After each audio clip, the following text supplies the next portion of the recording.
Good morning, everybody. I know I am up so early, you guys. I don't know what's going on with me. The past few days, I have just been waking up at like the earliest times, and I have things I want to do today. So I'm not going to make this live super long. I'm going to try to keep it brief, no more than an hour, possibly an hour and a half. But I really wanted to have this conversation because I was watching a clip that's been circulating at YouTube, and it was um, a panel of young people. And I hate when young people give relationship advice because, no offense to you guys, but you don't know what you're talking about nine times out of 10. So it was a panel of young people, and there was a man on the panel who said that everything a woman, brings to the table, because some lady made the mistake, one of the young ladies was like, I cook, I clean, I manage the house. All that's true. That's part of homemaking. That's what I bring to the table. And so he goes, but everything you bring to the table, I can buy a person. He literally said, I can buy a person to do those things, but you cannot buy a person to pay all your bills. And I just rolled my eyes. Number one, because slavery is over. We don't buy people, right? We buy services and things. And at the end of the day, something that one of the young men said earlier should have been the basis for the conversation if young people were in a position. And again, I'm not coming for young people, I'm just saying so very few young people have their heads on straight, and they're really taking notes out of the pages of older people's books who are broken down by life, and they're regurgitating these sentiments, and the sentiments don't make sense. So right now in 2021, over 40% of households, that means almost half of all households, the woman earns more money. And what is really interesting to me, let me say good morning to you guys. I'm so sorry. Hi, Just Being Jazzy. Hi, Asha. Hello, Woke in Progress. Hi, Katrina and Amber. Hello, Omi Ma. Hi, Flycy. Hi, Nichols Fickle. Hi, Lindora. And good morning, Brianna. Hello, Rob. So these are dumb arguments to me. I'm going to tell you what's going on. Look, we have to be really careful because one of the reason women wanted to gain financial independence, and one of the reasons so many women felt empowered by having their own money, is because of men who abused their control over women. So you would have men, when women could not work, women could not own land, women really could not retain their own resources, who completely abused this all encompassing control that they had over the women in their lives. And so it's interesting to me, we're in 2021, where at the end of the day, yeah, you can buy a maid, you can buy a cook, you can buy a woman, you can literally buy somebody's vagina, right? You can buy a prostitute. That men would make that argument because it's a stupid argument. Number one, if you make yourself unattractive as human beings, because that's ultimately what women are looking at. We're looking at humans. If you make your personality so disgusting and vile that it turns women off, then what's going to happen is women who are now earning to the tune of almost 50% more money than you, women who are financially liberated, right? They don't have to depend on a man to provide a home. They don't have to pretend on a man to take care of their needs. They can literally do this on their own. And many women, including younger women who are raised with this ideology, it's really older women like me who hold on to conservative, traditional family values. Many of these young women who seem to be the targets of their lust don't actually have the same values that us older women were raised with. They're raised in a society where women have been liberated from traditional lifestyles, so to speak. And I'm calling it liberated for a reason, right? And so they don't need to get married to have a nice home or a nice car. Right now in 2021, we all can buy everything, right? You can buy a maid, we can buy a house. You can buy a cook, we can buy a car. You can buy, somebody to do your laundry, we can buy a purse, right? We don't need men to purchase things for us anymore. We don't need men to purchase things for us anymore. Just like you don't need us to cook and clean for you, right? It's like, this is a stupid argument. But because men are losing control, they don't recognize. I think it's Briona. Briona, is it like that? Is it Briona or is it Brionia? I don't know. Yeah, let us know how your name is pronounced. But here's the thing, men have lost control. I'm just going to keep it real. Men have lost control because they built a society based on the fact that women were completely and totally incapable of owning land, of working, of even if you made money, your husband could decide if you kept it or not. And now that they've lost that control, even control over women's bodies, they're literally starting to come out with logic that is crazy and logic that's going to shoot them in the foot, right? Because a lot of women don't want to get married. So you can't even hang that over their head. Look, sometime we're going to have to get to a functional conversation, you guys, because the women can't be strong armed anymore. That's why these feminists are so emboldened.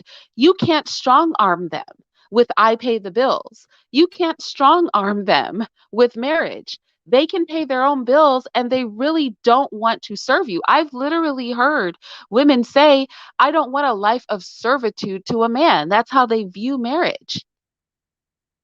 And it doesn't help when you equate her purpose in your household to giving you vagina, cleaning, and cooking.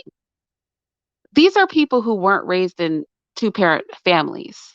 These are people who weren't raised in functional households. I can tell because even minimizing being a husband or a wife to cooking, cleaning, access to vagina and or provision of a home and a car and resources, even minimizing marriage to that shows that you grew up without two parents that were married.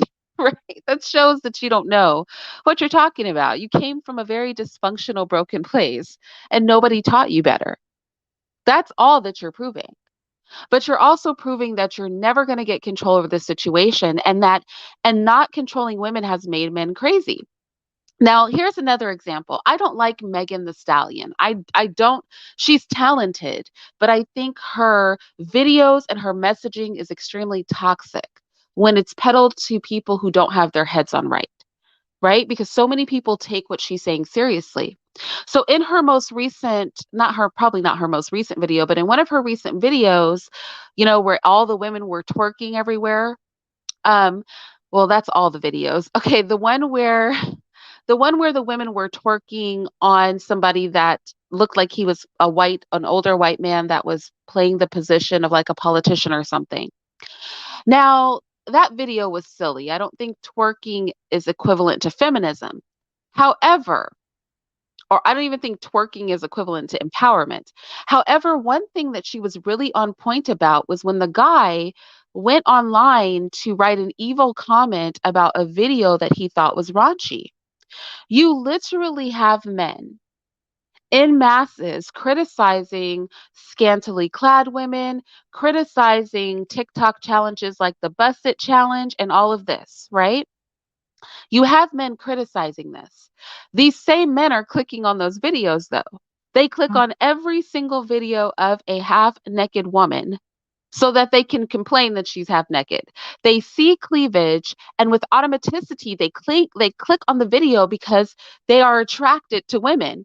And then they complain because really they're mad at themselves for their own weakness. Right? They're angry at themselves and they're projecting their lack you know, of growth as a man to not literally just react to every woman's attractive body. They're equating that to a flaw in the women. Now, I do not believe that women, y'all, we are degrading ourselves all over social media. Don't get it twisted. I'm not supporting you doing the busset challenge, or what's another one I've heard of? The bunny ear challenge, where you just stick your raw butt up in the air.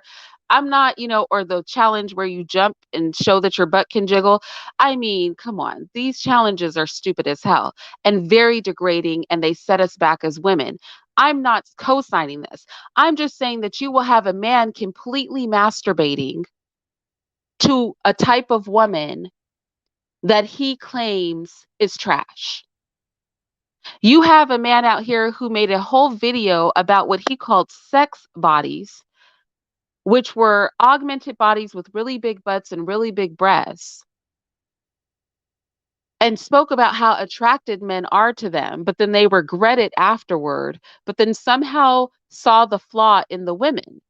It's like, the flaw is in you too. Like, you're upset that you're weak toward these archetypes of women. You're upset that you're weak, that women can flaunt themselves, and just the picture of a woman will have you click a video.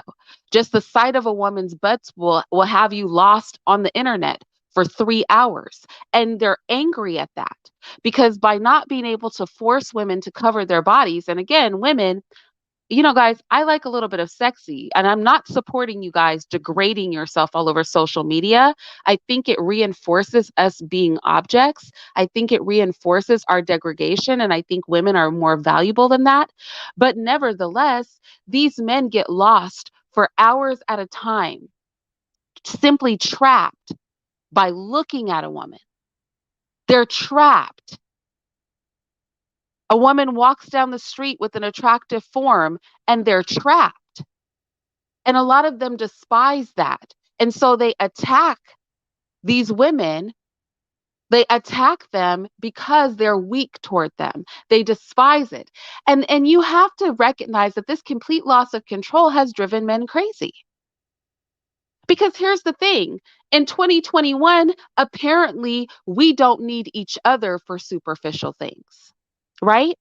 You can get lost on the internet and be entrapped by a woman's body without ever touching one. You can purchase a prostitute. You can purchase a maid.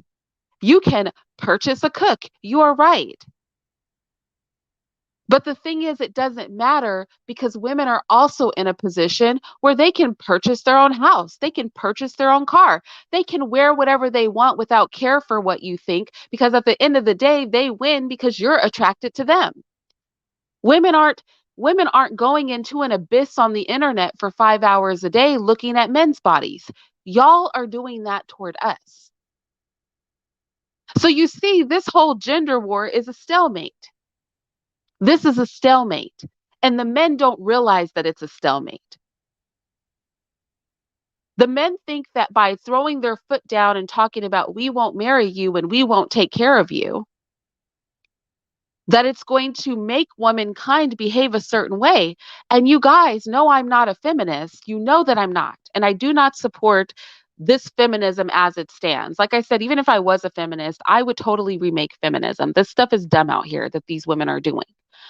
But you can't coerce women into anything anymore.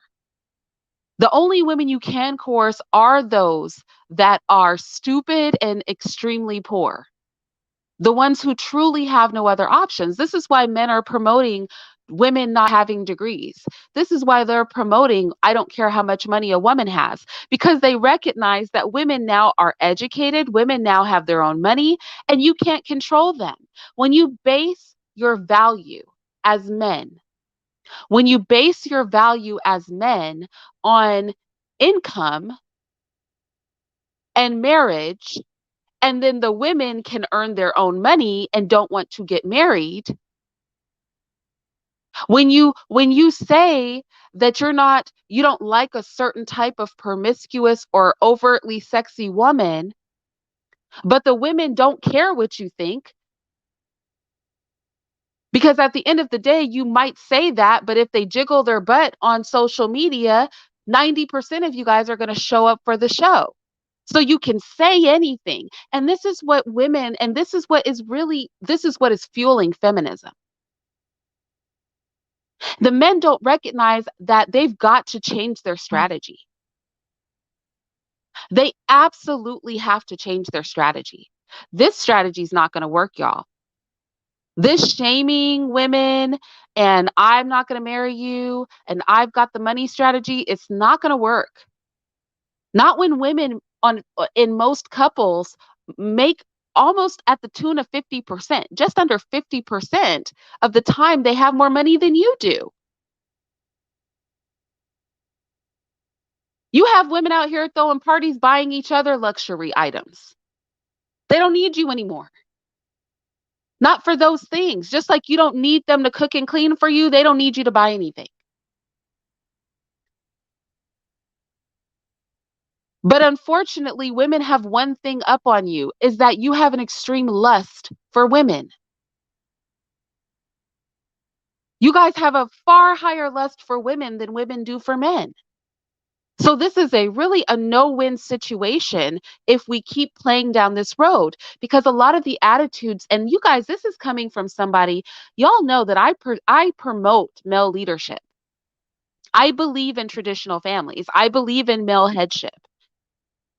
The words female and submission coming together for me do not trigger me. What did Angela say the other day? She's like, Irene, you like being told what to do. Absolutely. I love being given instructions by Mr. I like when he asks me to do things. I seek his correction and guidance. I'm very traditional.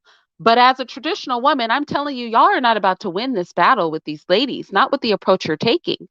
I think the loss of control has caused men to lose their minds.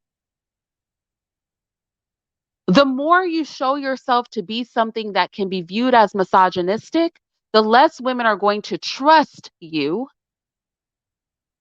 And the more they're going to find empowerment in their own money, in their own resources, in not marrying you, in not listening to you. The way that the men are approaching this is not smart. It's not smart. Even women who pretend as if they agree with these men are doing it for manipulative purposes.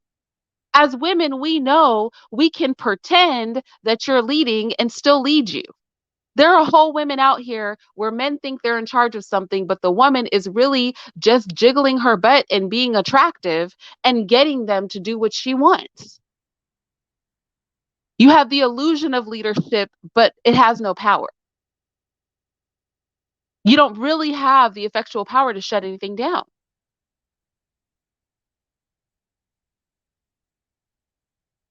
Now, you guys are very misguided if you keep taking this route. You can see by these women's behavior, they do not care. They don't care. And coming and holding a show where you say that I'm not going to marry you and I can pay for a maid and I can pay for a cook and I can pay for a prostitute and all you're bringing to the table is vagina.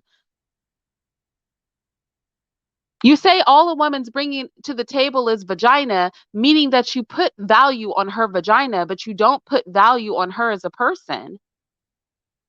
You don't think the women hear this? Well, then why do they want you as a husband? What do they need you for? What do they need it for?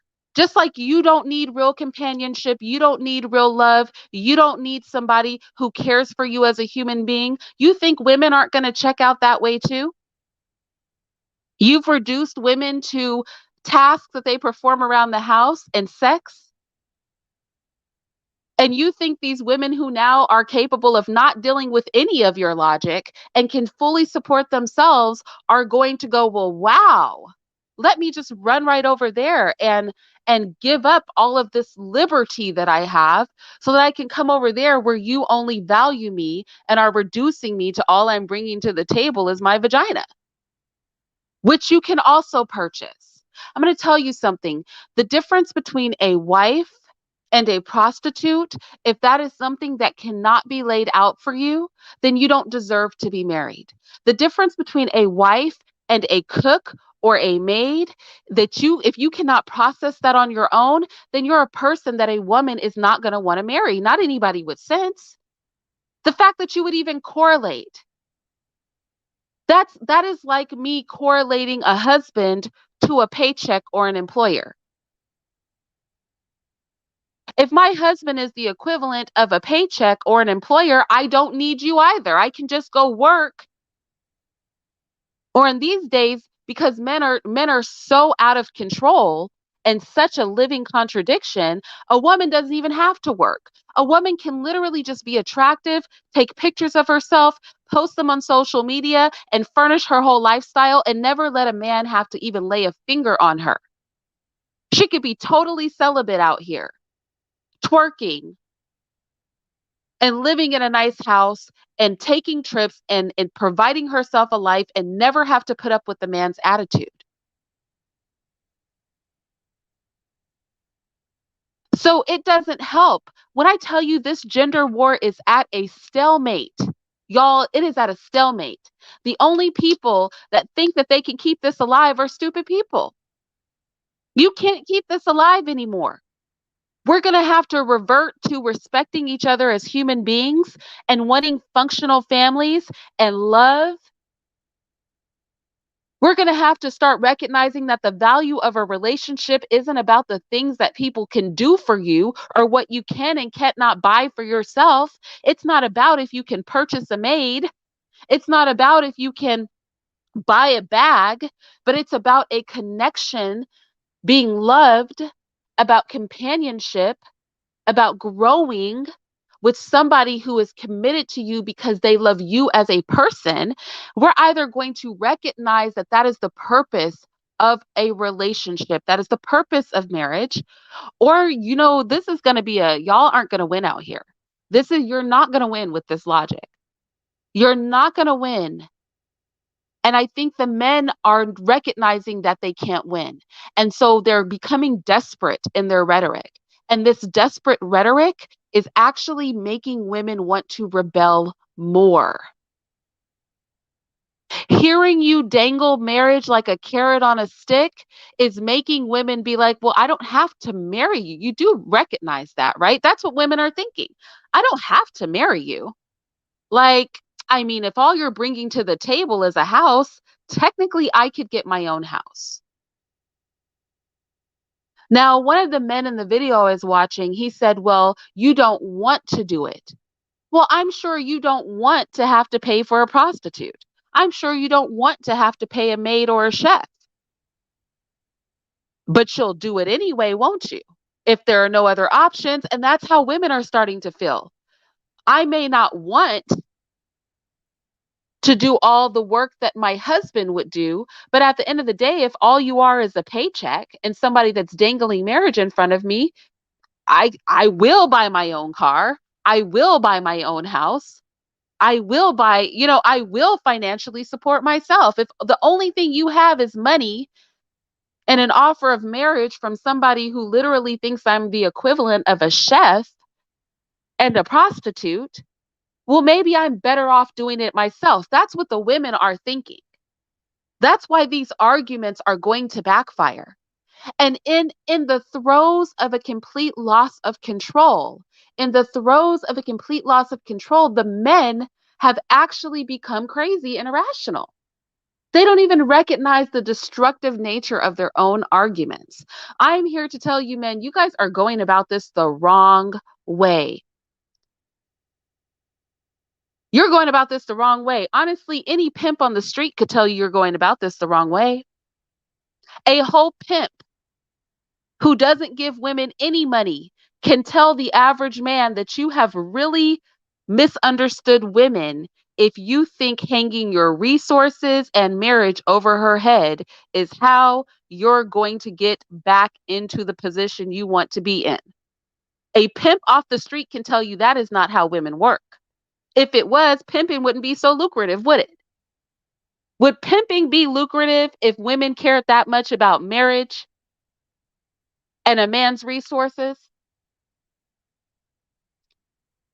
These men don't even recognize what the most base, broken man recognizes, which is that you cannot control this situation by talking about how much money you have and who and you will and won't marry. You cannot control this that way.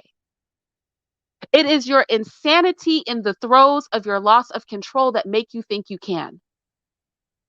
You have to appeal to a woman's humanity. You have to make her feel loved and appreciated. You'll garner her submission not with your bank account, but by touching her heart, by making her feel loved and wanted and desired and appreciated. You cannot strong arm these women into doing what you want. You cannot strong arm them. You guys are creating more feminists. You hate feminists so much, but you guys are literally manufacturing them with these ideologies that you guys are pushing. And y'all are over there just patting each other on the back. Oh, yeah, that's right. We got the money. We hold the keys to marriage. And you guys are gathering in hordes. You're gathering in hordes like you guys are coming up with something novel that's going to work. No. These women don't like you. They hear you talking and they're like, wait a second. I have my own resources. What are you talking about out here? And that is why they want to target women who are uneducated and poor, because they know that women are hip to this game. You're going to run out of poor, uneducated women. You're going to run out of poor, uneducated women. These women are out here empowering women in these broken countries. These women are out here helping these women get money. You're going to run out of poor, uneducated women. You're going to run out. Pretty soon, the only women that, and when you get these poor, uneducated women, once they get a leg up, once they get that green card, once they get a little bit ahead, you know, these poor uneducated women aren't as dumb as you think they are. These women will be stacking money in the background, trying to start little businesses, doing what they can do to get liberated from you. You will become a stepping stool for these poor uneducated women, not their permanent position. You will become a stepping stool for them to get away from you. You guys are breeding feminists. You are breeding these feminists. Hear me when I say that you are breeding them. I listen to these women talk. I'm doing something that the men aren't doing. I am listening to these women. And you know what you're doing is you're messing it up for women who do have traditional values. Those of us women who do have traditional values, you behave in ways that make you indefensible. If I wanted to promote male headship, which I do, if I wanted to promote traditional gender hierarchy, I could not sell it if I wrapped it in gold, because you guys are out here perverting it in a way that made women become feminists in the first place. You are out here degrading women's value in an attempt to control feminists, when the whole feminist ideology is built on the fact that you guys do not value women. Do you guys hear what I'm saying? You are out here degrading women's value when feminism is built on the ideology that men do not value women. If you do not see the flaw and the absolute insanity in doing that, I do not know what to say. Y'all, I'm trying to help you guys today. I'm really trying to help you today. I'm trying to help you understand the flaw in your logic, because you're messing up the game for us all. For those of us who want to raise and who are raising our children with traditional values, for those women who have traditional values, y'all are screwing it up for us. Okay? You're screwing it up for us. You're going to do away with the last remnants of traditional familial structure with your ridiculousness. You aren't helping the situation. You're making it worse. You are literally making it worse. Now, with that said, y'all know I said I'm not going to be up here long. So it's 30 minutes in. I might stay for another 30 minutes, 45 minutes. Feel free to agree or disagree with me. Do you agree with my premise or not? Are the men not doing the very thing that breeds feminism? Is dangling financial security and marriage over a woman's head and telling her she has no more value than a maid or a cook or a prostitute going to make women abandon feminism? When feminism tells them that that is exactly what you think of them. That's what feminism is saying. They say the men don't really value at all. They think you're the equivalent of a blow up doll. How do you think this is going to make women, quote unquote, behave? It's the dumbest thing I've ever heard. Honestly, y'all need to pick a new strategy. You guys don't understand how women work. You need to pick a new strategy. These women they have their own stuff out here. These poor women aren't as dumb as you think they are. They're going to, like I said, they're going to turn you into a whole freaking step stool. Hey, Cyn. Hey Irene, how are you? Good I'm good. How morning. are you? Good.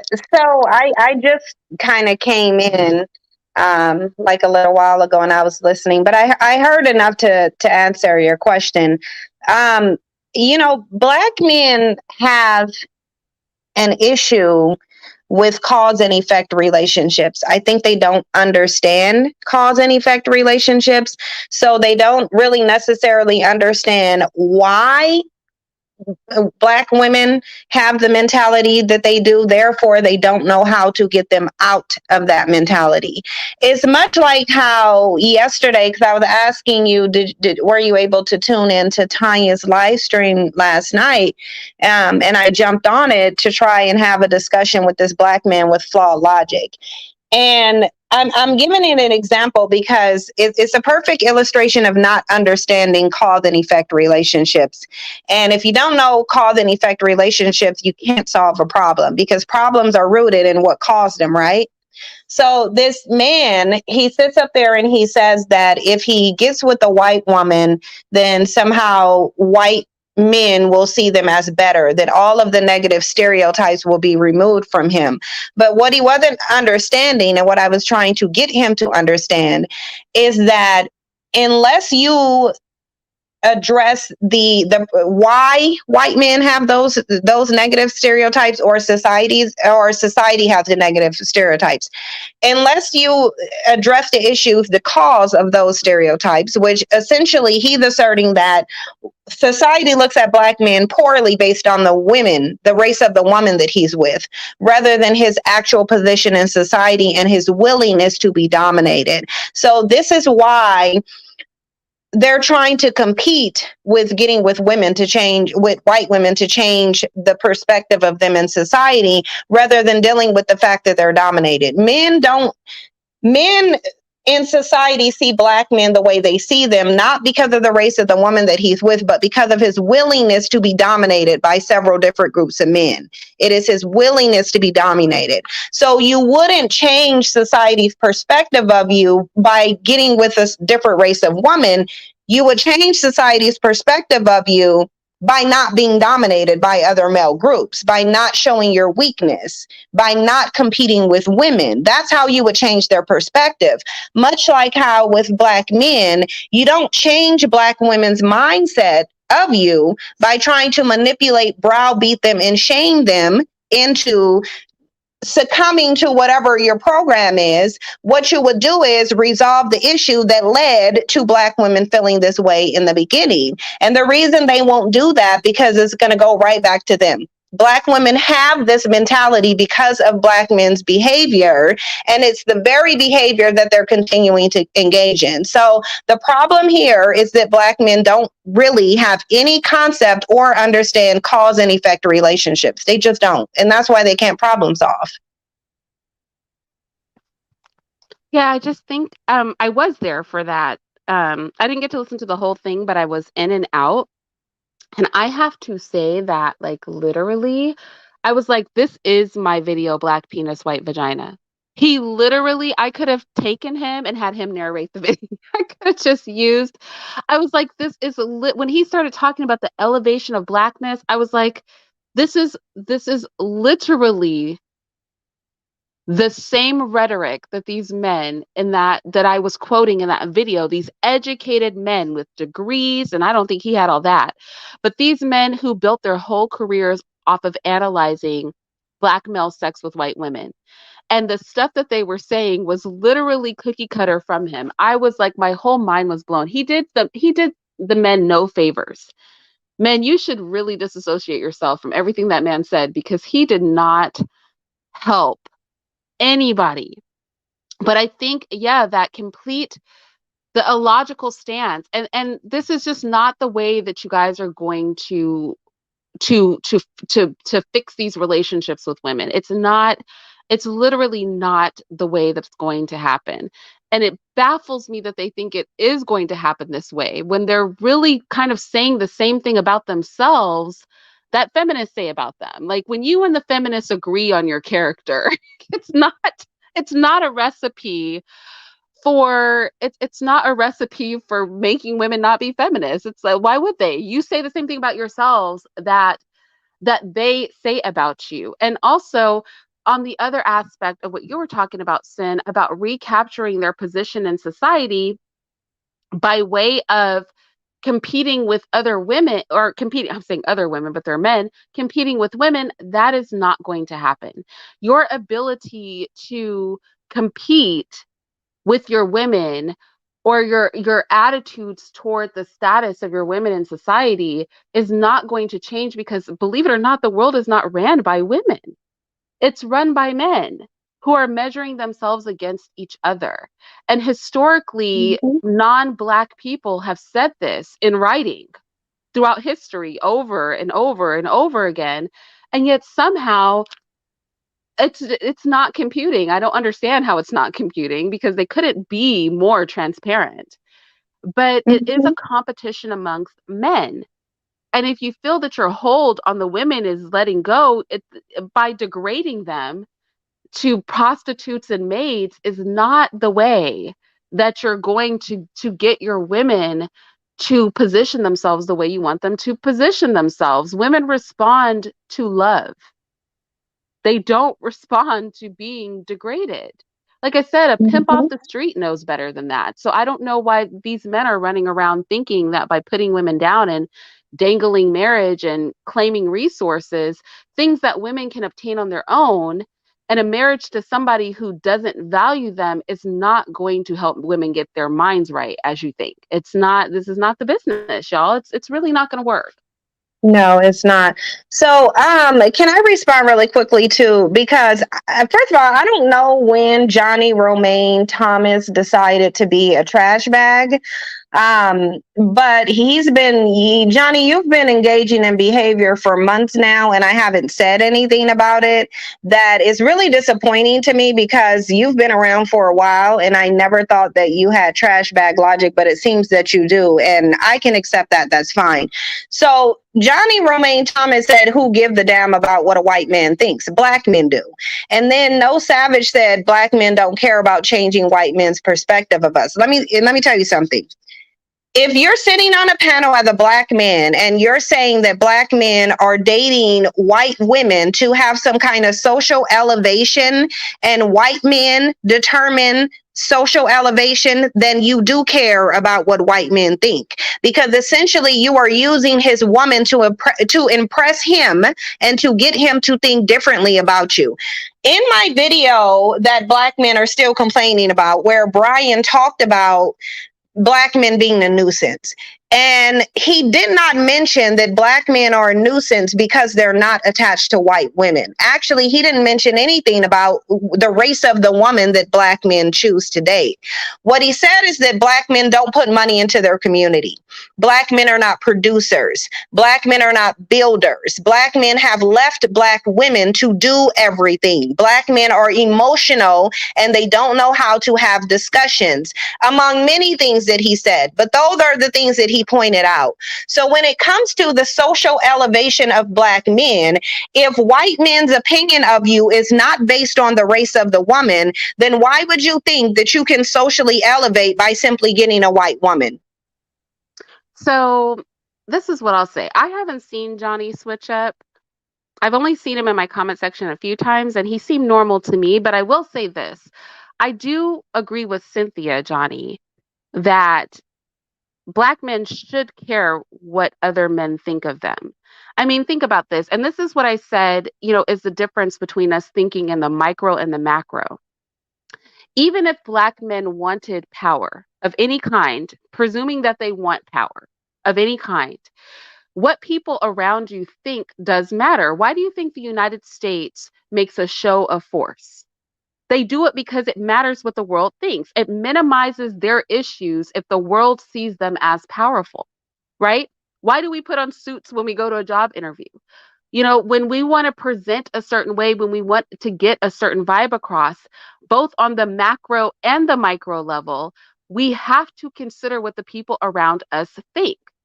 In order to be in a leadership position, people have to view you as a leader in general, whether that be a mother leading her children, a husband leading his family, or a man leading society. So I think, a lot of times as a defensive mechanism, we say we don't care what, people think, but even to protect the Black community, part of that protection would be that people think that you're capable of protecting the Black community. So you have to consider, right? You may not be seeking approval, but you do care. If you're a logical person, you care what people think because people's ideologies are a means to an end to whatever you're trying to do, from getting a job to running a country. The government cares what the American people think of them, because if the American people think the government is weak and can easily be overthrown, they cannot maintain power. So they go out of their way to exude an air of power, whether they have it or not is another question, so that people do not usurp their authority. Consideration of what others think, not caring about their approval, but consideration of what they think is pivotal to leadership. It's pivotal to leadership. So I do really want to push back on that. If Black men don't care what white men think, they should start to care, because one of your major competitors on earth, the major competitor on earth, the person who dominates most of the planet, are white men. So their thought process is something that, I don't know, if I were a man, I would certainly be looking at. I would want him to think I had power. I would want him to think I am somebody that is a possible combatant for him. I would want them to think that they need to recognize that I'm coming for the throne. But I have to say, I do know some Black men that also, and I don't know if this is your case or not, Johnny, but I do know some Black men that are also not interested in that kind of leadership. They really just want a nice car, a nice house, and a woman who will listen to them, and they don't aspire for anything greater than that. They're comfortable being in a subservient position, on a global scale and on a national scale to white men. So I think in that case, yeah, maybe, well, even then, like Cyn said, their opinions matter, right? Because you want them to give you that job, you want them to give you access to their monetary system, you want them to give you access to the vehicle you want. So I guess on the whole, it's just a disingenuous argument, because clearly white men's opinions are literally what are running this planet, and their lack of respect for Black men is one of the reasons our people as a collective have been held back and have been subservient, in a subservient position to whiteness for so many hundreds of years. But he's lying, Irene. That's an outright lie. Because if you can talk to a number of different Black men as to why they date white women, because that was the context anyway. The context of it was in terms of Black men feeling like they're going to be socially elevated by way of dating white women. That's and so the thing of it is he's lying anyway, but he's not even thinking about the context with which I'm saying it in, which is that's another thing that's difficult for Black men. Black men, it's very difficult for them to understand statements that are made within a certain context. So if I'm saying the context is a Black man sitting up on a public panel saying that black men being with white women elevates him socially, and we know that white men determine social status and social class, then obviously if the reason he's with a white woman is so he can be elevated in the eyes of society, i.e. white men, then he clearly cares about what white men think. Clearly. The dude that even sat there and gave an example and talked about all the historical negative stereotypes about black men. He basically brought up the brute, the criminal, the sexual predator. He brought up all of those things and stated that by a black man being with a white woman, she is somehow removing all those negative stigmas from him and humanizing him. And that's not true. But the thing of it is who is she humanizing him to? White men. The assertion is that this white woman is able to remove these negative stereotypes so that white men can see them differently. And that's not true. The negative stigmas are still on you. You simply brought that white woman down to your diminished level. Nothing changes. But the whole point is that the black man wants the change to come from white men. Because the only other people in society is black women, Asians, and biracial people. Those are the only other people in society. So he's doing it for somebody other than black women, because he already basically said white women are more socially acceptable than black women. So black women would then be excluded from society's opinion, because he said that black women are too ostracized by society for their opinion to even count. So through the process of elimination, you already know that the person that they're talking about is white men. It's just that simple. If you feel like you're able to mingle in spaces with white men better because you have white women, then yes, you're with the white woman because you're trying to change the opinion of white men because you care about his opinion and how it affects your societal position. It just is what it is. Johnny was saying, can't we tell that the system and sway of the white man is on its way down? Yes, but not in the way you think. The European white sway is being shifted for the Asian white. The black race is not in this competition, okay? In the race for the struggle for existence, right? The black race has not even left the starting point. So whoever sway is moving, it's going to be the exchange of one group of white people for the other, the European white for the Asian white. That's where things are going. I want to say this too. It's hard to understand the context of this without having listened to what this young man said. If you haven't specifically heard the commentary by this young man, let me tell you, men, y'all would not even be arguing this point. You would be so ashamed at everything that came out of this young man's mouth.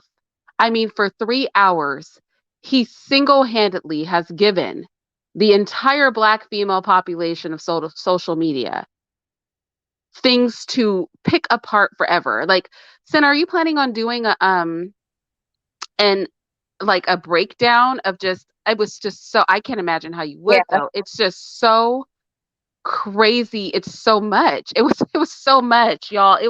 It was so, like, my heart literally broke to hear, like, it was literally my video, black penis white vagina, like manifested in a breathing person that could sit and spew that logic to us for 3 hours straight. Like, the elevation of white vagina and the belief that it was going to give him access to power, and that black women's, black women engaging in the same behavior reminded him of his own domination, because that's really what he was saying. I mean, oh my gosh, it was so much. It was so much to unpack. It was insane. Yeah. I've never seen such a thing. I can't believe I think he really meant it too, because I cannot believe he sat there for 3 hours. And when I say he got emotional sometimes, I was just like, Mm-hmm. what is wrong with him? Like, what? I don't know what was wrong with him either, but you know what the most interesting thing is? is that he wasn't even an interracial dater. This is a man who literally said he does not even like or agree with interracial dating, yet he put it on such a high pedestal. And I don't think that he understood how high of a pedestal not only was he putting white vagina, but interracial dating in general. And yes, he was highlighting his own inferiority too. That's why I said, and he proved that point.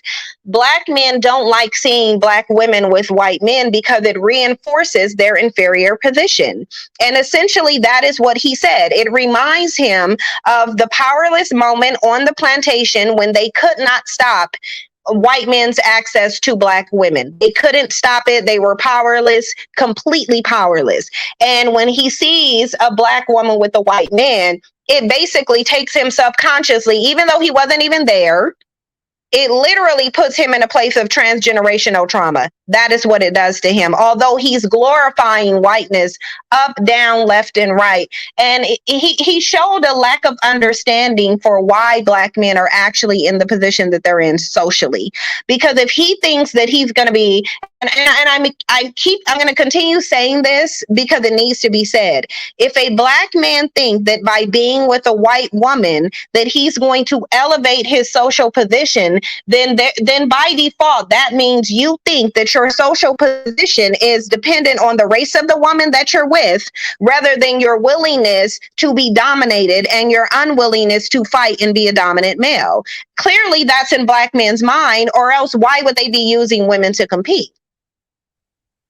I really think that the focus on women should really come secondary to the focus on male competition.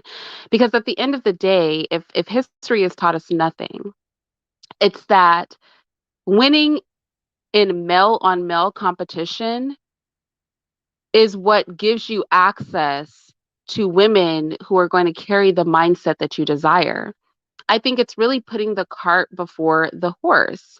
And I do think, like, I was speaking in generalities about men promoting, these ideologies that reinforce feminism without really understanding that. But in reality, a next level to that, or something that can really be juxtaposed with that, is that you cannot not be in competition with other men in mass, right? And then in mass make demands of women.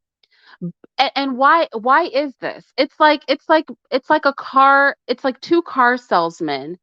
One has a fully functional car that is top of the line, and the other one has a car that I cannot even drive off the lot because it is not working, trying to get the same customer. It's like one of you has a functioning car and one of you doesn't. The thing would be to get your car on the road, and then we could have a conversation with the customer. But you can't have something broke down on the lot. You can't even take it off the lot, but be making the same demands for monetary compensation as the guy that has a functioning vehicle. And ultimately, that is a metaphor for what is going on in the Black community. There's a lot of focus on getting control over the women, getting control over the women. But even if I were to give you that the women are out of control, and y'all, some of y'all are out of control, I'm gonna just keep it real. Even if I were to give you that, you can't get control over somebody when you have no authority. And you cannot expect authority to come by way of acquiescence when the very thing that you need to have is the ability to have control over yourself. You have to be able to control your own destiny and yourself. And right now, the men in our community cannot do that. They don't have even self-agency. So what's being asked is for a focus to be put on you who has a lack of self-agency. Your self-agency has a cap. And that cap is where the white man decides you no longer get to be a free agent. Let's just keep it real. But you want the focus to be on women placing themselves under somebody who, even if we allowed you to lead, right? Even if women said, I'm not going to exercise the rights I can exercise under the current system, you do not have the ability to lead without restriction. The leader would be being led and controlled by somebody else. Why wouldn't the priority be to remove the thing that is encumbering you from engaging in a full measure of leadership? Why would the focus be that somebody steps behind you when you have to step behind somebody else? That is something I don't quite understand.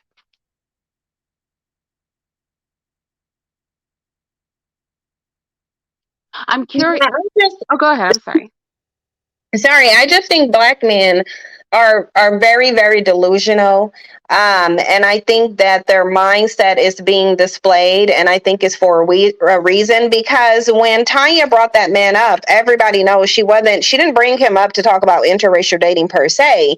She brought him up to discuss the clubhouse with Crystalline or Crystalline's But you guys, boyfriend. but does everybody know what he said? He called Crystalline's partner a nigger lover. A black man called her partner a nigger lover, Hmm. which is just a lot to unpack in and of itself.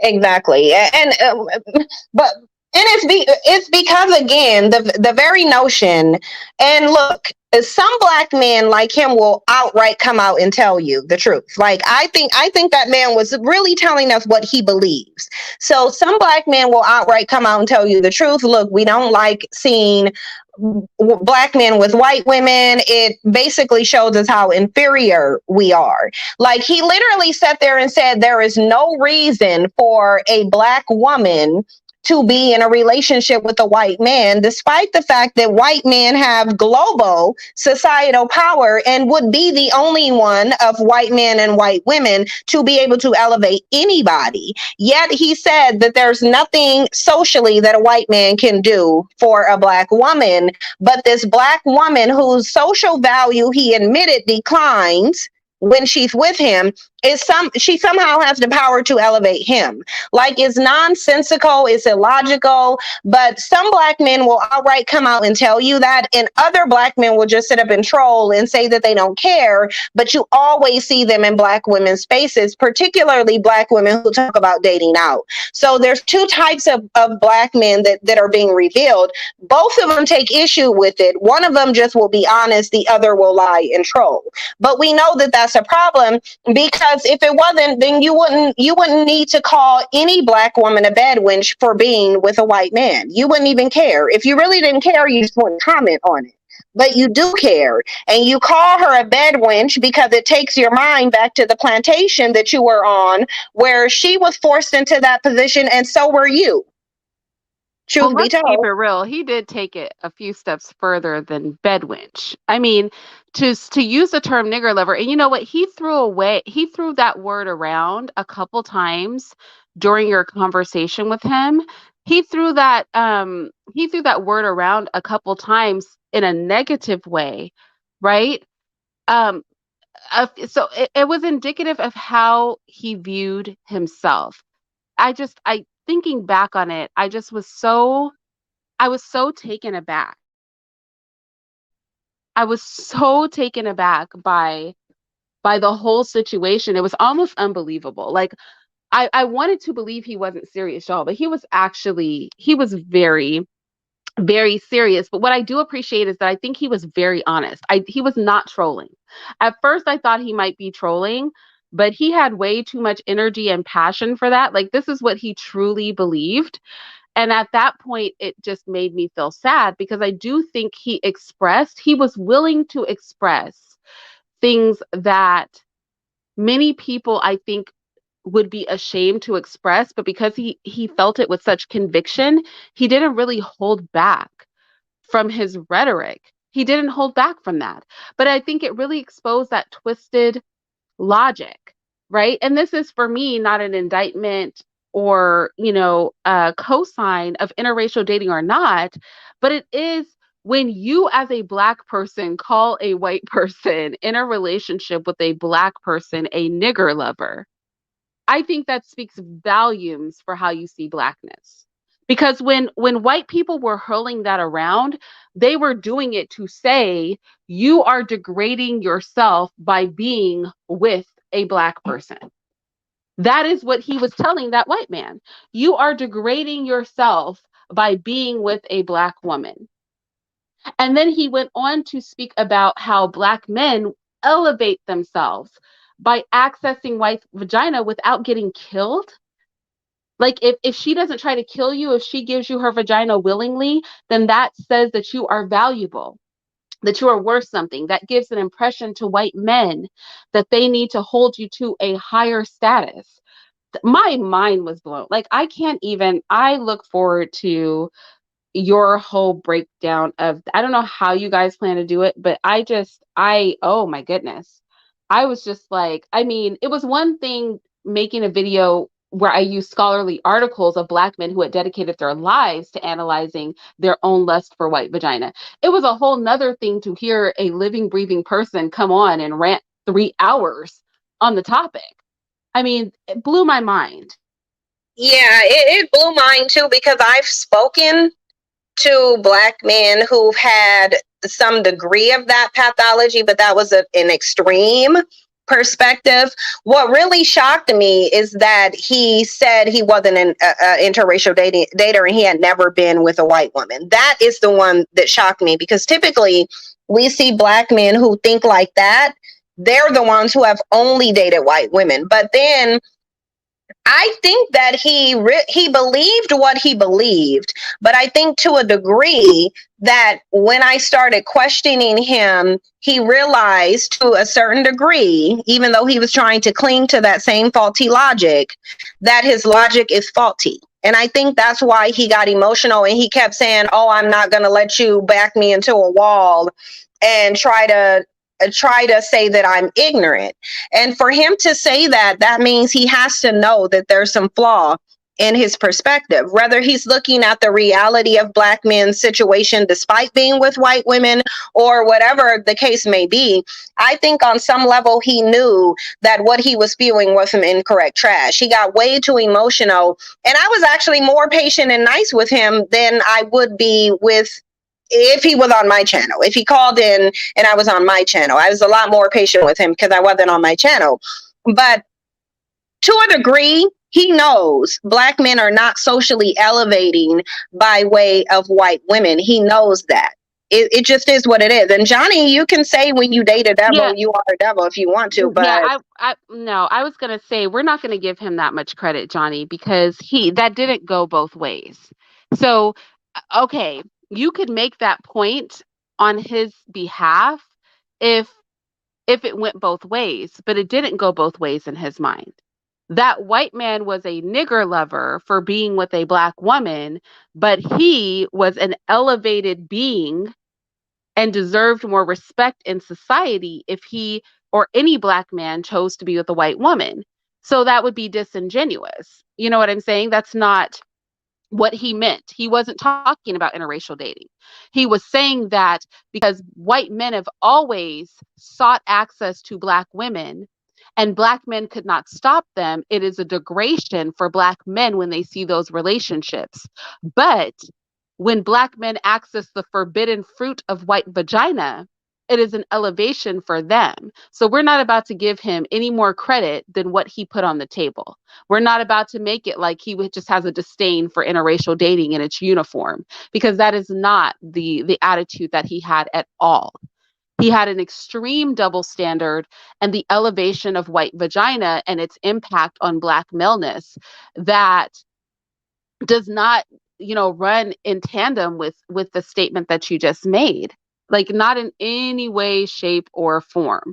And also I'm unmoved by the fact that he doesn't engage in interracial dating at this current time, because in my video where I black penis white vagina, one of two of the men that I spoke of, one you guys are all familiar with was a Black Panther. The other spent his entire career writing erotic books about having sex with white women.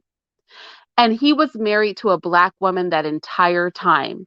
And then at the end of his life, when he was an older man, He left his wife and pursued the fantasies that he had been portraying in his books. So somebody currently not engaging in that behavior does not mean that they cannot fetishize it. And that is something that was exemplified. I mean, what was old boy doing? He was raping black women in preparation for the ability to rape white women, right? So, writing poems about being loved as a white man was having access to a white woman's vagina. And this is literally what that brother was saying. That was the elevation. That was the elevation, that she would give access to a black man, meaning he positioned himself beneath, going back to what I was saying about what he was really saying to that sister when he made that comment, nigger lover. He was positioning blackness beneath whiteness. I'm not about to make an excuse for anybody positioning blackness beneath whiteness, because I think that's the main reason that we cannot interracially date as a collective with any sense. Because when white people pick black partners, let's just keep it real, historically, white men have picked black partners historically as a letter of law. They did it to elevate whiteness. There was the expectation that the children that were created and everybody after them would assimilate into whiteness. Whereas when black people, they viewed black people as being elevated into whiteness and being turned into white, they were doing us a favor in their minds. Whereas what he was talking about is whiteness elevating blackness. And that is a key difference from how black people and white people view interracial dating on the whole. On the whole, which is why I never really promoted over here. I never promoted over here. The reason is because I recognize black people on the whole view access to white people in a sexual nature as an elevation of their blackness, as an upgrade. And that is what that brother was saying. It is an upgrade. It is an upgrade, and it is an upgrade for the black man, but he was twisting it up that it's an upgrade for the black man, but it's a downgrade for the white man. Right? A white man degrades himself by picking a black woman. A black man elevates himself by picking a white woman. I mean, the level of confusion there Mm-hmm. was like beyond my comprehension, like the lack of self-love. Like, even if you were going to make that argument, why wouldn't the upgrade consistently be blackness? Why would it consistently be that you are upgrading and elevating them by even engaging them? Why would you ever consider that you are upgrading by attaching yourself to a white person? And for him to sit there and literally try to make that make sense, I don't care that he wasn't interracially dating. Because, like I said, one day he might, because, like I said, I did a case study where a man went his whole career, 30, 30, almost 40 years of his career elevating access to white vagina, married to a whole black woman while he did it. So let's not pretend like these people haven't just acted because they lack the ability to act. But it also shows you what he thought about black women. Because if it's a social upgrade to be with a white woman and a social downgrade to be with a black woman for both the black man and the white man, because again, essentially he's attributing his social position to being with a black woman, then that right there tells you that not only does he think that white women are better than black men, but he also thinks white women are better than black women. He thinks that black women are the ultimate low, even lower than the black man, which we know in reality that's not the case, and that white women are the pinnacle. He has to think that if the white woman is redeeming the black man and the black woman is essentially degrading the value of a white man, that tells you how he really thinks about black women. We also, I think, a page that some black men have taken from the white man's book is that the conquest of vagina is the conquest of a nation. But it doesn't work that way, because what they're missing is a key element. White men conquered the men first. That's what they've done. It wasn't the conquest, because he attached, and we're speaking in the context of this young man, He attached the conquest of vagina as the conquest of the race, which was part of the reason why he did not like to see relationships with white men and black women, because it exemplifies and re-traumatizes them in the racial conquest. But what they failed to realize is white men did not run up in Africa or Fiji or Australia or the Americas. They did not run up in those areas and start having sex with women. They ran up in those areas and started to physically dominate the men. And then, after the men were dominated, to seal the deal of their domination, they then started to create families and babies with their women. So, Black men want to not physically dominate the men, but then create babies and families with the women and feel that they are doing something. And it's like, no, that's not how this works. This is not how this works. You have to, the men are the focal point. The women have always been the spoils of war. You cannot win the war by having sex with people. That's not how that works. You cannot let the men run everything, but you think because in a minute amount you're having sex with their women that you're doing something. That is not how this works. And the comparison cannot be made between men and women, because women on the whole have no social power as a collective, regardless of race. The men have ultimate social power, which is why the competition is amongst men. What happens with the women is only a result of what the men are doing amongst each other. Yeah, they're very, very lost. And confused about what's really going on. And I don't understand how a group of men could be in this situation for so many hundreds of years, but be completely lost about how they're actually here. Because either they're lost in terms of how they actually got here to have the low social status that would even need to be elevated by a white woman to begin with, or they're just extremely weak and refuse to compete with other men. So they're just going to try to use women to compete rather than showing their own dominance. It can only be one, the other, or a combination of both of what I said. And I think that it's a combination of both. The bottom line of it is Black men are exhibiting um, showing that there's something wrong with their mindset and the way that they think and the way that they process information and the way that they learn. There is a problem with that, because why would you think as a Black man that you are in this position, mind you, globally, because Black men are in this position globally? Why would you think that you can get out of being dominated by a group of men for hundreds of years by simply being in proximity to his woman? Why would you think that as a Black man? Can I address something? So, Pan Africanism Strikes Back, he asked two questions.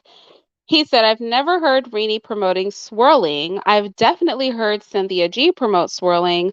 I don't even see what these two have in common. So I don't think Cyn promotes swirling per se. She just says that Black women shouldn't limit their options. And I think the one thing Cyn and I have in common is that we believe in socio-political revolution, and we believe, and I think this is a really important thing that we agree on, that socio-political revolution for Black people has to come at the hands of Black men, right? It has to. And the reality is, no matter how Cyn rubs anybody, we cannot dispute that the mindsets that she speaks on are a lot of the reason why, as a collective, we are held back. In the same way that I speak on those same mindsets, and I speak on the women's mindsets as well. Now, Cyn focuses specifically on the men because she recognizes our liberation has to come through the hands of men.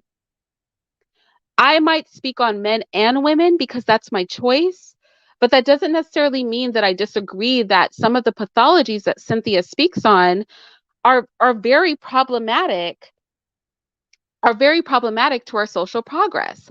I recognize that socio-political revolution requires us being able to weed out toxic mindsets. And I think that's a major thing that Cyn and I have in common. I know a lot of you guys don't love the fact that I rock with Cyn, but Cyn is very on the level as a human being, and I like her. He also asked, so how are Mexicans taking America reproduction?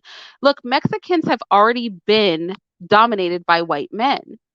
The Mexican population is essentially a white breed overarchingly, right? The Mexican population is essentially a white breed on the whole with a splash of indigenous blood. Those Mexicans who are Black people are heavily oppressed in Mexico. And it is not those Mexicans, those Black Mexicans that are coming over here engaging in reproductive acts. Let's look at the historical narrative. The Spanish and the Portuguese went into what we now consider Mexico, Central and South America. They had social policy that meant that the men were dominated, because this is white people's modus operandi. They dominated the men, and they purposely, by social policy, bred with the women. Until now, there are almost no indigenous people left in Mexico, Central or South America. The Mexican population that's coming and reproducing with white people is a population of the descendants of those white men from Europe who came, bred out the indigenous people. So these people are mostly white, and they are coming to finish the work that was started by their forefathers, which is to breed further into whiteness, to wipe out that last bit of indigenous blood that they have. When I tell you the meticulous nature with which these white people engage in interracial dating on a global scale and interracial reproduction on a global scale, it's unmatched. They don't look at it the way that we do. They don't look at it as elevation of themselves. They look at it as an opportunity to promote white excellence, white superiority, and to encourage these mixed people to breed and breed and breed until there's nothing left of the original blueprint. That is how they perceive it. And their offspring, these Mexicans that are overwhelmingly mestizo, which means that they are the majority Spanish, they are coming into the country to further breed out their native blood. But that is not them taking over through reproduction. That's them finishing the work of their Spanish forefathers, which was to wipe out the native populations of Mexico. Let's not get that twisted. I just want to throw that out there. So let me say this. Swirling is something very specific. Swirling is when you promote unions specifically between Black women and white men. I have never done that, ever.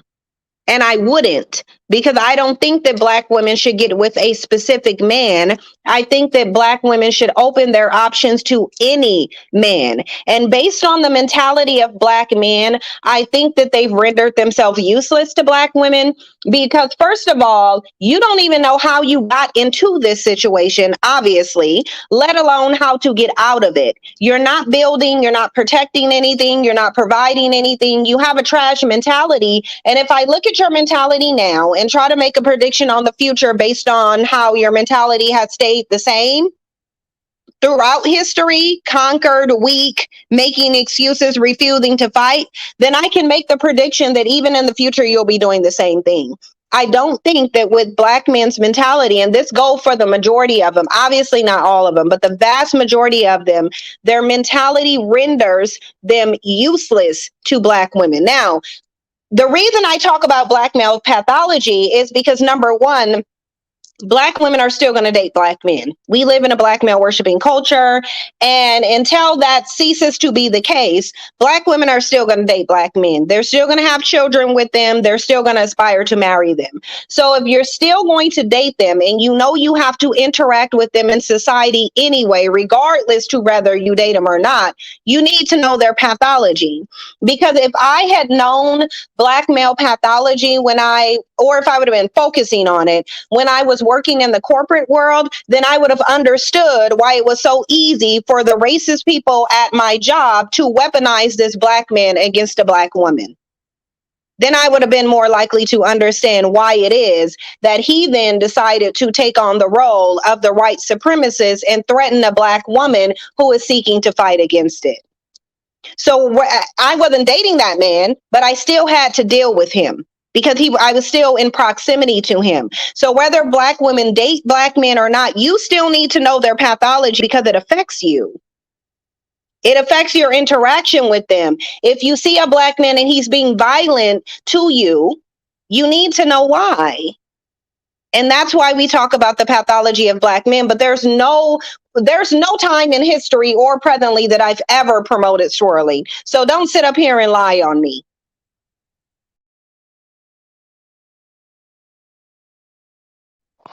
Yeah, I definitely don't think that she promotes swirling. I don't think that she does that. I would agree with that. He was asking, you guys, please don't time people out unless they're being completely disrespectful. Like, allow people to have their opinions. You guys know I'm not trying to stifle people's ability to share their opinions. Um, I don't know what you mean, Pan-Africanism, if she agrees with what I said. I don't know what you mean by that. But I do think that, and y'all, I'm staying up here literally for 10 more minutes. I told you. But I do think when you have that conversation, breaking that down, like I want to be there. Like if I'm not on the panel, I still want to be there. So I hope that you have it soon because that is literally, I think we have to look at these mindsets. We really do. And I need the men to be more open, especially like it might make you feel some kind of way that I'm having this conversation with Cyn. But at the end of the day, y'all don't flinch. You don't even flinch if I speak on black women. You don't flinch. And I need you to have that same energy. That same energy, I'm gonna need you to bring that to the table when we are talking about when we are talking about black men. I need you guys to not be all on board if we're having a conversation about what black women, how they're moving. I need you to be equally on board when we're talking about how black men are moving. Otherwise, the entire thing is disingenuous. And at the end of the day, everybody knows that I strongly believe that the onus of our positioning as black people falls on the men. I do not believe that it falls on the women. And everybody knows that. With this acquiescence to male leadership that comes means that there's also the expectation that men are held accountable for the state of our community.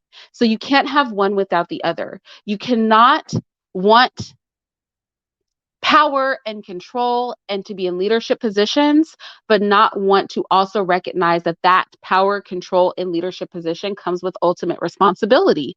And then when the people who you are wanting to exert power and control and leadership over step up and say, yo, leadership, we are not winning out here.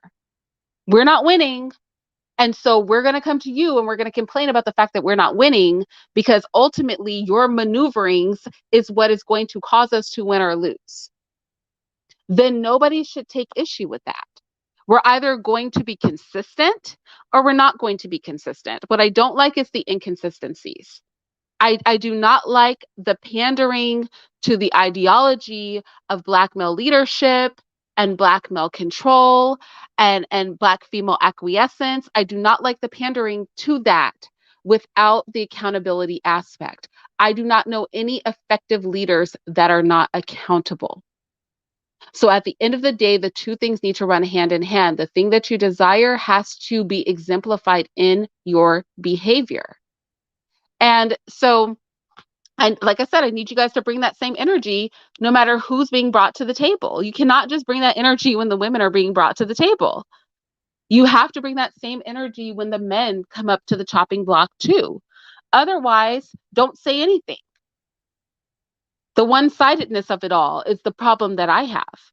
The recognition of what, the people underneath you, quote unquote, are doing, but the complete oblivion to your own faults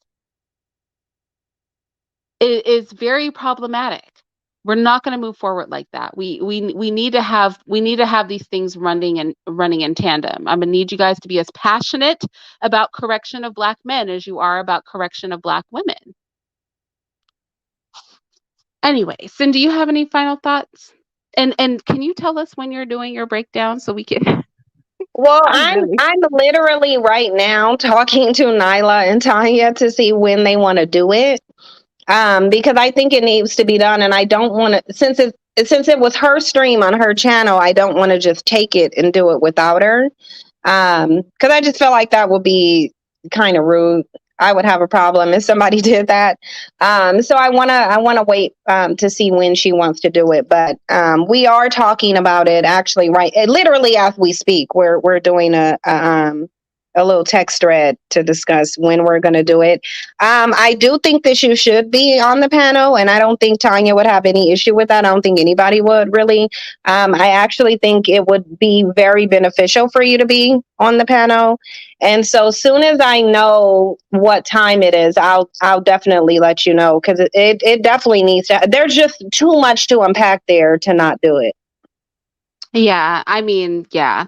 I know that one of her concerns was just like he said so much, like how do you pare that down? So hopefully you guys can it's 3 hours. So hopefully you guys can pick out the most important things and pare it down a little bit because I know that like brevity and not like having a 6-hour stream was like something that she was concerned with. So, yeah, let us know. I think everybody, male and female, should show up for that conversation because at some point the truth is the truth, right?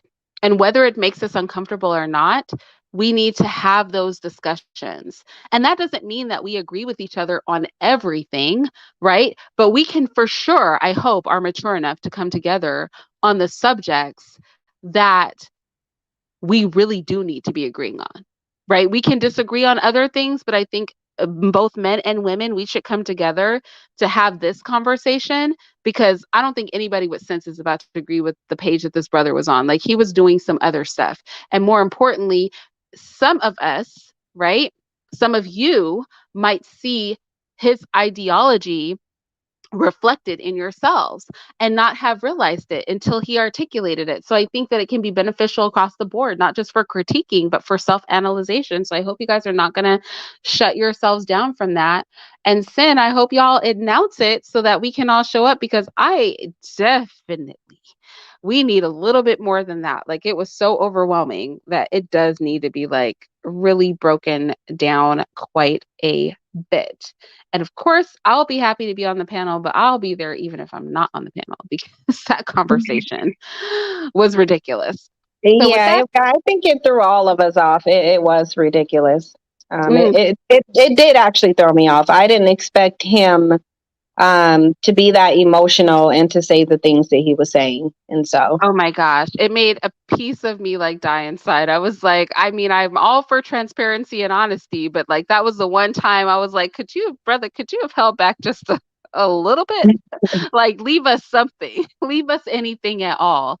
This is not helping the cause. But yeah, if you guys didn't hear it, you have to watch it, but you definitely have to watch the breakdown of it because I think that is going to do a lot more work as far as healing us and having us really work through those things than the interview or the conversation itself did because that was just I think everybody was in such shock. It was people were more trying to understand and hope that he would explain it away, but the more he explained the worse it got. And so mhm. I think it kind of went backward from what the ladies were hoping to accomplish when they had the conversation. But anyway, I'm going to get out of here and we'll all be looking out for when the breakdown's going to be done. And yeah, I'll talk to you guys later. And I will text you, Irene, as soon as I know. Okay, thanks. All right. Bye.